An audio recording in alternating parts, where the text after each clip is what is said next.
Selamat pagi, selamat jumpa bersama saya Teguh Aredi Kusuma sebagai penulis buku Eksplorasi Indonesia melalui Benda Filateli dan merupakan salah satu dari 4 juri Indonesia yang sudah memiliki akreditas dari Federasi Filateli Dunia atau FIP. Kemarin kita bicara mengenai koperasi, sekarang kita khusus bicara mengenai Palang Merah Indonesia. Pada tanggal 3 September 1945, Presiden Soekarno memerintahkan Dr. Buntaran sebagai Menteri Kesehatan RI saat itu agar membentuk suatu badan Palang Merah Nasional. Nah, Palang Merah Indonesia tidak memihak golongan politik, ras, suku ataupun agama tertentu. PMI fokus pada kegiatan kemanusiaan, di mana PMI sudah dikukuhkan dengan keputusan Presiden nomor 25 tahun 50, kemudian Undang-Undang nomor 59 tahun 58, kembali dengan keputusan Presiden nomor 246 tahun 63 dan Undang-Undang nomor 1 tahun 2018. PMI merupakan anggota dari Gerakan Palang Merah Internasional sejak tanggal 15 Juni 1950, di mana Gerakan Palang Merah Internasional telah didirikan pada tanggal 17 Februari 1863 oleh Henry Dunant dan Gustave Moynier di Geneva, Swiss, dengan nama International Committee of the Red Cross atau ICRC. Selain itu, PMI juga menjadi anggota ke-68 dari Liga Perhimpunan Palang Merah dan Bulan Sabit Merah pada bulan Oktober 1950 yang didirikan pada tanggal 5 Mei 1919.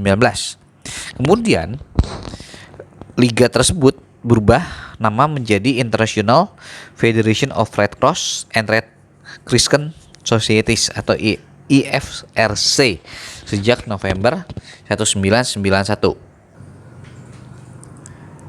Adapun sejarah dari Palang Merah Indonesia yang dimulai dari tanggal 21 Oktober 1873 itu mulai berdiri. Kemudian tahun 1932 timbul semangat untuk mendirikan Palang Merah Indonesia yang dipelopori oleh Dr. RCL Senduk dan Bahder Johan. Kemudian proposal pendirian diajukan pada Kongres Nerkai atau Palang Merah saat itu pada tahun 1940, namun ditolak. Kemudian pada saat penjajahan Jepang, proposal itu kembali diajukan namun tetap ditolak.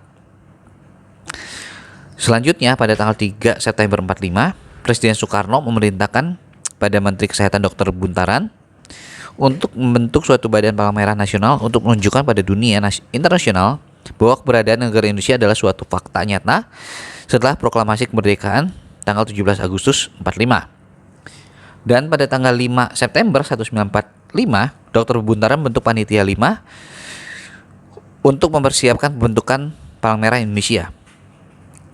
Kemudian tanggal 17 September 45 terbentuk pengurus besar Palang Merah Indonesia dengan ketua pertama Dr. Muhammad Hatta.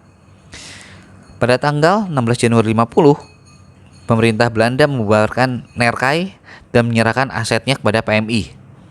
Pihak Nerkai diwakili oleh Dr. B. Van Trich, sedangkan dari PMI diwakili oleh Dr. Bahder Johan. Nah, jadi PMI juga sudah membantu di era peperangan saat itu, ya, revolusi fisik untuk mempertahankan Indonesia dan juga untuk menunjukkan eksistensi Indonesia di kancah internasional. Oke, kita cukupkan untuk Palang Merah Indonesia.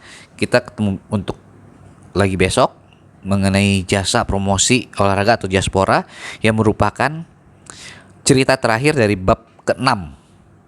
Ya, oke, kita ketemu lagi besok. Jangan lupa untuk sharing dan juga berlangganan channel ini supaya semua orang bisa mendapatkan informasi.